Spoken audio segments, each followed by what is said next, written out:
Naniniwala ba kayo na kayang isakripisyo ng isang ama ang sariling anak dahil sa kanyang katauhan na isang aswang? Sa isang liblib na baryo sa probinsya ng Iloilo ay merong isang kakilakilabot na pangyayari. Maraming taon na ang nakalilipas. Si Dina ay isang 13 taong gulang at nag-aaral sa ika-6 na baitang ng mga panahon na iyon. Nag-iisang anak at ulila na sa ina. Ang kanyang ama ay isang magsasaka. Nagtitinda si Dina ng kakanin na hinahango niya sa kanyang kapitbahay upang maipang dagdag gastusin at pangtustos sa kanyang pag-aaral. Masipag na bata si Dina. Tumutulong siya sa kanyang ama sa mga gawaing bahay. Bakasyon na noon at siya ay nakapagtapos na ng elementarya. Dahil bakasyon, imbis na makipaglaro sa mga kapwa bata, ay itinuon niya ang kanyang oras sa paglalako ng kakanin para makaipon ng pambili ng mga gamit sa darating na pasukan. At kapag hindi siya naglalako, tumutulong siya sa kanyang ama sa mga gawaing bahay. Isang dapit hapon at papauwi na si Dina galing sa paglalako ng kakanin. Isalubong niya ang kanyang ama. Dina anak, mukhang may natira ka pang kakanin diyan. Opo itay, matumal po ngayon eh. Tamang-tama anak, di ba alam mong bahay ni paring Dani sa bukid? Nagbilin kasi sa akin na bibili daw siya ng kakanin. Sige po itay, dadalhin ko itong natira pang kakanin na hindi naubos. Dinala ng batang si Dina ang kanyang inilalako sa bukid ni Mang Dani. Medyo may kalayuan ito sa mga kabahayan. Habang naglalakad, ay meron siyang naramdaman na sumusunod sa kanya. Binaliwala ito ng bata.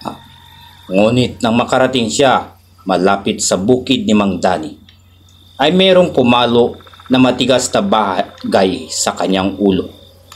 Nawala ng malay ang bata. Ang salarin ay walang iba kundi ang kanyang ama na si Mang Tikyo. Patawarin mo ako anak. Matagal ko na itong naipangako kay paring Dani. Binuhat niya ang kanyang walang malay na anak at dali-daling dinala sa bahay ng kanyang kumpare sa bukid. Oh, paring Tikyo, kanina ka pa namin inaantay. Mabuti at nandito ka na. Oo pare, ito at dala ko na si Dina. Simulan na natin. Inilapag ng kanyang ama ang katawan ng walang malay na si Dina sa papag sa loob ng bahay o kubo ni Mang Dani. Nakangisi si Mang Dani na lumapit sa bata at may hawak itong itak. Hehehehe, matagal na din akong hindi nakakain ng bata. Tululaway nitong sambit. Walang ano-ano'y tinagpas nito ang liig ng kawawang walang malay na bata. At ang kanyang amay walang pagsisisi na nakatingin at ito'y sabik na din. Kinarni nila na parang baboy ang bata. Kinain ito ng sariwa. Walang natira sa kaawa-awang bata kundi ang mga buto nito. Salamat paring Tikyo. Busog na busog ako. Sambit ni Mang Dani. Sa susunod yung anak mo naman paring Dani ani ni Mang Tikyo. Sige pare.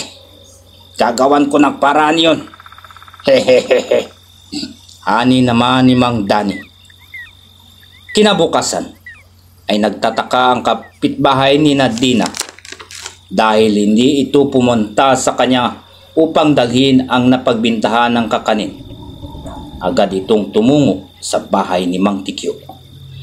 Mang Tikyo, saan ba si Dina? Kanina ko pa inantay sa bahay. Aba, Iwan ko, kagabi pa hindi umuwi ang batang yun. Sagot naman ni Mang Tikyo. Habang nag-uusap ang dalawa, ay mayroong dumating na naghahangos na isang lalaki. Mang Tikyo, nakita ko itong lalagyan ng kakanin ni Dina patungo sa bukid ni Mang Dani. Hindi mapakali si Mang Tikyo kung ano ang gagawin sa narinig. Kumalat agad ang balita sa kanyang nayon. Nagkunwari si Mang Tikyo na magpasama upang hanapin ang kanyang anak. Ngunit pagsapit ng dilim ay hindi na nila ito makita. Nagtulong-tulong ang mga magkakapitbahay upang hanapin ang bata. Isinuplong na rin nila sa otoridad. May nakitang bakas ng dugo na nagmula sa lugar kung saan pinalo ni Mang Tikyo ang kanyang anak. Sinundan ito ng mga otoridad at ng ilang kalalakihan sa nayon. Nakarating sila sa bahay ni Mang Dani sa bukid. Ngunit wala ng tao doon. Pinasok nila ang loob ng bahay at doon nila natuklasan ang kalunos-lunos na sinapit ng kawawang bata. Nakabalot ito sa kumot at ibinaon sa ilalim ng papat. Ngunit dahil siguro sa pag-aapura ay hindi nila namalayan na meron pang bahagi ng katawan ang hindi natakpan ng lupa.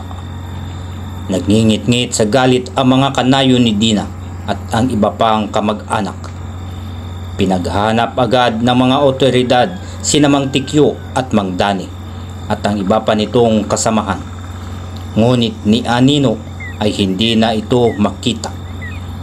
Hindi nila alam na ang napapabalitang aswang sa kanilang bayan ay taga doon mismo pala sa kanilang baryo at ngayoy pinaghahanap.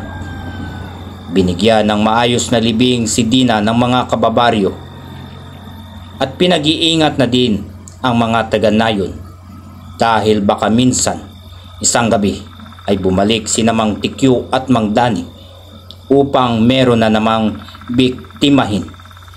Sa mga nakakikinig, baka may kamag-anak kayong tulad ni Mang Tikyo at Mang Dani na isang aswang. Okay, maraming salamat po sa pakikinig at kung meron kayong opinion, please comment down below at maraming salamat po sa patuloy na pagtangkilik at pagsuporta sa channel na ito. Hanggang sa muli.